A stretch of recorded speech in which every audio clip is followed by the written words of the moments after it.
તો સુરતના અલથાણમાં ગત રાત્રિના 8:15 વાગ્યા આસપાસ પાટીદાર સમાજની 12 વર્ષની દીકરી એટલાન્ટા મોલના ટ્યુશનમાંથી ઘરે જઈ રહી હતી ત્યારે 35 થી 40 વર્ષના મોહમ્મદ અઝીઝ નામના યુવકે તેણીની છેડતી કરી હતી।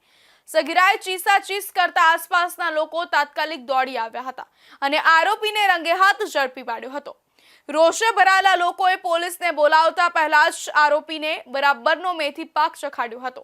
112 કંટ્રોલ રૂમની ગાડી આવી ત્યારે પણ લોકોનો ગુસ્સો શાંત થયો નહોતો અને આરોપીને વાનમાંથી બહાર કાઢીને ફરીથી બેફામ માર માર્યો હતો।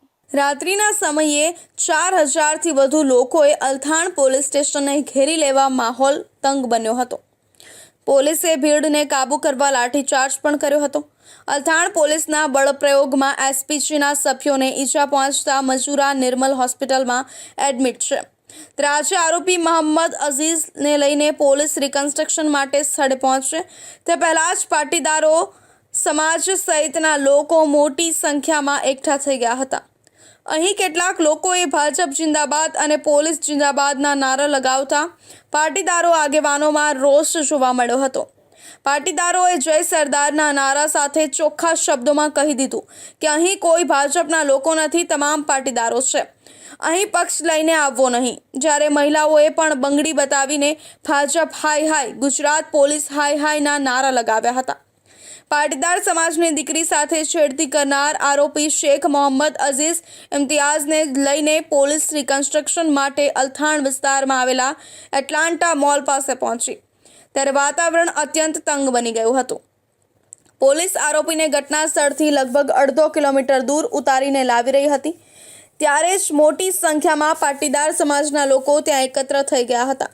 લોકોમાં આરોપી પ્રત્યે એટલો આક્રોશ હતો કે પોલીસ માટે તેને સુરક્ષિત રીતે ઘટના સ્થળ સુધી લઈ જવો મુશ્કેલ બની ગયો હતો।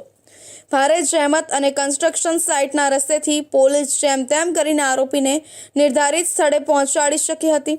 ઘટના સ્થળ પર માત્ર પુરુષો જ નહીં પરંતુ મોટી સંખ્યામાં મહિલાઓ પણ હાજર હતી। આરોપીને જોતા જ મહિલાઓએ સૂત્રોચ્ચાર શરૂ કર્યા હતા અને વિરોધ પ્રદર્શન ઉગ્ર બન્યું હતું।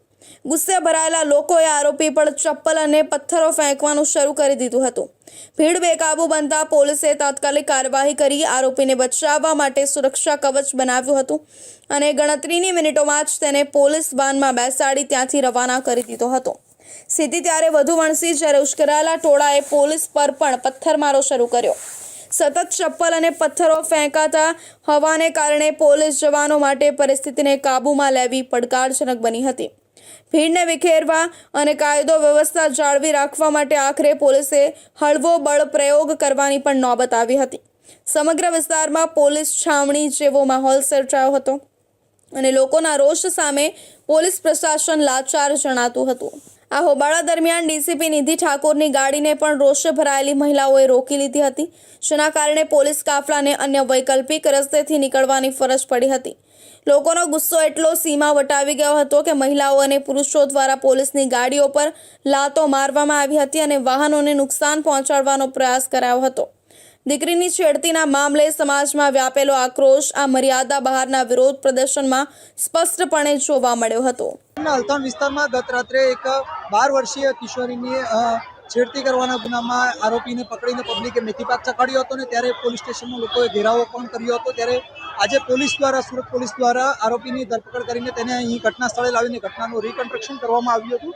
ત્યારે અહીં મોટી સંખ્યામાં લોકો હાજર રહ્યા હતા અને હજારોની સંખ્યામાં ભારે ભીડ લોકોની ઉમટી જવા પામી હતી। ત્યારે ચુસ્ત પોલીસ બંદોબસ્ત વચ્ચે આરોપીને અહીં લાવવામાં આવ્યો હતો। ત્યારે આપણે પબ્લિક પાસેથી શું કહેશો આ ઘટના વિશે તમે? ઘટના કઈ નહીં, હવે બીજેપી ગઈ આ એરિયામાંથી, આમ આદમી પાર્ટી જિંદાબાદ, પોલીસ પ્રશાસન જીવરામ કાકા જિંદાબાદ। તમે જોઈ શકો છો અત્યારે જ્યારે ચૂંટણીના માહોલ છે ત્યારે આ રીતની ઘટના બનવા પામી છે ત્યારે લોકોમાં પણ એક ભારે આક્રોશ અહીં ઘટના સ્થળ પર જોવા મળી રહ્યો છે। પોલીસ આરોપીને લઈને હાલ પોલીસ મથકે ચાલી ગઈ છે છતાં પણ લોકોની ભીડ અહીંથી જવાનું નામ નથી રહી। લોકોમાં એક ભારેલો અગ્નિ જેવો રોષ જોવા મળી રહ્યો છે। ત્યારે તમે અહીં દ્રશ્યો જોઈ શકો છો જે પ્રમાણે લોકોમાં કેટલો ગુસ્સો છે આ ઘટનાને લઈને તમે જોઈ શકો છો। અત્યારે જે રીતે અહીં ભીડ જામી છે લોકોની અને આપણે લોકો પાસે જાણવાનો પ્રયત્ન શું કહેશો? આનો વરઘોડો અહીંયા નતો કાઢવાનો, એના ઘર જોડે કાઢવાનો હતો। એને એનું ઘર અને યોગી આદિત્યનાથ જેમ ટોળી ભૂકો કરી નાખો એનું જે બી ઘર હોય એના પરિવારને બહાર કાઢીને એનું ઘર પહેલા તોડો, એટલે બીજી વાર આવો બનાવ ના બને. અને આ એરિયામાં જેટલા લારી ગલ્લા વાળા બધા કોમેડિયન, પેલા એ બધાને દૂર કરવાની જરૂર છે. લોકોના જેમ ઘર તોડવું જોઈએ, એ લોકોનું બુલડોઝર લાવવા જોઈએ અહીંયા. જે રીતે તમે જોઈ શકો છો પબ્લિકમાં કેટલી હદ સુધી આજે રોષ ફાટી રહ્યો છે અને પબ્લિકનો ખૂબ જ રોષ અહીં દેખાઈ રહ્યો છે. ત્યારે મોટી સંખ્યામાં લોકો અહીં હાજર છે અને પોલીસ દ્વારા પણ ચુસ્ત પોલીસ બંદોબસ્ત વચ્ચે આરોપીનું ઘટના સ્થળે રિકન્સ્ટ્રક્શન કરવામાં આવ્યું હતું અને હાલ પોલીસ આરોપીને લઈને પોલીસ મથકે જઈ ચૂકી છે અને હજુ પણ વધુ તપાસ પોલીસ દ્વારા હાથ ધરવામાં આવશે. જી, કેમેરામેન રવિ વેંડે સાથે નિલેશ રાઠોડ, ઇન્ડિયા ન્યૂઝ ગુજરાત, સુરત.